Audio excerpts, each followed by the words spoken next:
আসসালামু আলাইকুম। আবারও নতুন একটা ব্লগে সবাইকে স্বাগতম। আজকে আসছিলাম মানিকগঞ্জ যাব। তো প্রথমে বউবাজার থেকে রিক্সা উঠলাম, একটা রিক্সা নিয়েছি। তো ওখান থেকে যাবার সময় দেখলাম যে চমৎকার একটা ভিউ।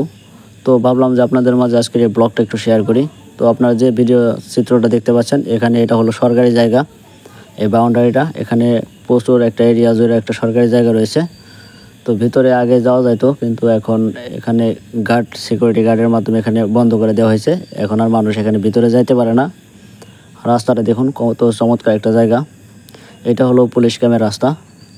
এটা হলো মানিকগঞ্জের বউবাজার থেকে পুলিশ ক্যাম্পের রাস্তা। তো এখানে যখনই আসবেন আপনারা, তো এই রাস্তায় একটু আসবেন। মানিকগঞ্জ থেকে পুলিশ ক্যাম্প আসবেন। পুলিশ ক্যাম্প থেকে বউবাজারের একটা রিক্সা ধরবেন কিংবা অটো ধরবেন। এখানে আপনারা চমৎকার এই রাস্তাটা দেখতে পারবেন। এখানে বাম পাশে একটা বিশাল বড় একটা চক আছে।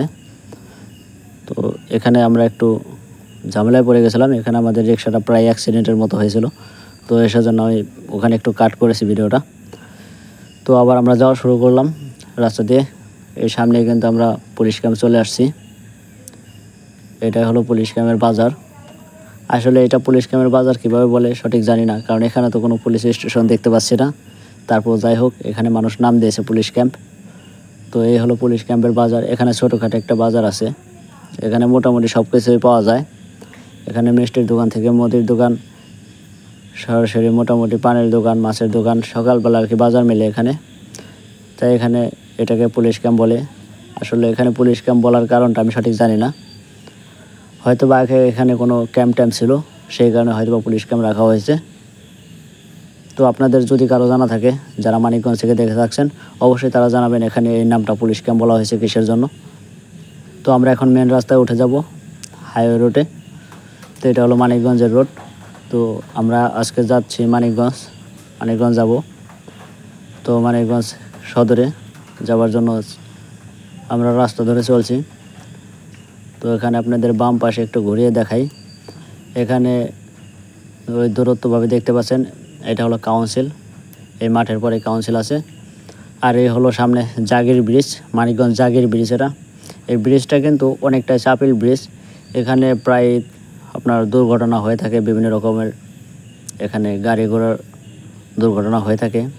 তো মানিকগঞ্জের এই জাগির ব্রিজের নিচে এই বিশাল বড় নদীটা এখন পানিতে তেমন ভরট নাই, কারণ যখন বন্যা হয় তখন এই নদীটা ভরে যায়। এখন এগুলো হলো সব বৃষ্টির পানিতে এগুলো ভরছে। এগুলা কিন্তু জোয়ারের পানি নয়। আর ব্রিজটা মোটামুটি কিন্তু অনেক বড় আর অনেক লম্বা ব্রিজটা। কিন্তু ব্রিজটা পাশে একদমই ছোট হয়ে গেছে কারণ আপনার একটা বাস গেলে পাশাপাশি একটা রিক্সা যায়, আরেকটা বাস পাস হইতে গেলে একটু সমস্যা হয়ে যায়। আর আমরা রিক্সা নিয়ে চলছি, রিক্সা একটু ভয় পেয়ে যাচ্ছি, কারণ এখানে প্রায়শই আপনার দুর্ঘটনা হয়ে থাকে, বিভিন্ন রকমের অ্যাক্সিডেন্ট হয়ে থাকে। তো যারা মানিকগঞ্জ থেকে দেখছেন ভিডিওটা, অবশ্যই আপনারা জানেন এই জাগির ব্রিজ সম্পর্কে। আর যারা অনেক দূর থেকে দেখছেন, তারা হয়তো বা জানেন না এই জাগির ব্রিজ সম্পর্কে, এর জন্য বলে দিলাম আর কি। তো এই আমরা ব্রিজ পার হয়ে চলে আসলাম। এখন আমরা চলছি মানিকগঞ্জের স্ট্যান্ডের দিকে, বাস স্ট্যান্ড থেকে যাব। তো এই হলো মানিকগঞ্জের রাস্তা, মানিকগঞ্জের মেন রোড, হাইওয়ের রাস্তা। আর পাশের ভিউগুলো কিন্তু খুব চমৎকার ভিউ, কারণ চারিপাশে সবুজ গাছপালায় ভরপুর, গাছে রোডের চারপাশে অনেক সুন্দর ভিউ। আমরা আসছি বিকেল টাইমে, তো এখন একটু এই কারণে সূর্যের তাপটা ক্যামেরার দিকে পড়ছে, সেজন্য দেখা যাচ্ছে অন্ধকার। আসলে অন্ধকার নয়, এখন হলো বিকাল 4টা বাজে। তো আমরা ছুটছি মানিকগঞ্জ সদরের দিকে। তো আপনারা পুরো ভিডিওটা যদি দেখতে থাকুন আর সঙ্গে থাকুন। আর আপনাদের বলে নিচ্ছি, যারা আমার এই চ্যানেলে নতুন আছেন, অবশ্যই এই চ্যানেলটা সাবস্ক্রাইব করে পাশে রাখবেন। অবশ্যই নতুন আপনার ব্লগ পাবেন। আর যারা ফেসবুক পেজ থেকে দেখছেন, অবশ্যই পেজটা ফলো দিয়ে পাশেই থাকুন, নতুন ব্লগ পাবেন আমার এই চ্যানেলে, এই পেজে। তো এখানে বিভিন্ন রকম গাড়ির সামগ্রী পাওয়া যায় এখানে। এই রোডে কিন্তু আপনার খুব একটা বেশি দাঁড়াতে হবে না, যেখানে সেখানে গাড়ি পাওয়া যায় এই রোডে। এটা আপনার এই দিক থেকে আপনার এই সাভার চলে গেছে, এই রোড থেকে সাভার যাওয়া যায়। আবার এটা আর কি আপনার মেন রোড, হাইওয়ে রোড। তবে হাইওয়ে রোড হিসেবে কিন্তু তেমন একটা বড় না, তবু ভালো এবং চওড়া আছে রোডটা। আমার কাছে কিন্তু এই রোডে যাতায়াত করতে ভালোই লাগে, এই পুলিশ ক্যাম্প থেকে মানিকগঞ্জ সদর পর্যন্ত, কারণ দুই পাশে প্রচুর সবুজ রঙের গাছপালা। আর রিক্সায় চড়তে কিন্তু অনেক ভালো লাগে। আপনাদের কার কার রিক্সায় চড়তে ভালো লাগে অবশ্যই কমেন্ট বক্সে জানাবেন। আমার কিন্তু রিক্সায় চড়ে এভাবে ঘুরতে ভালো লাগে।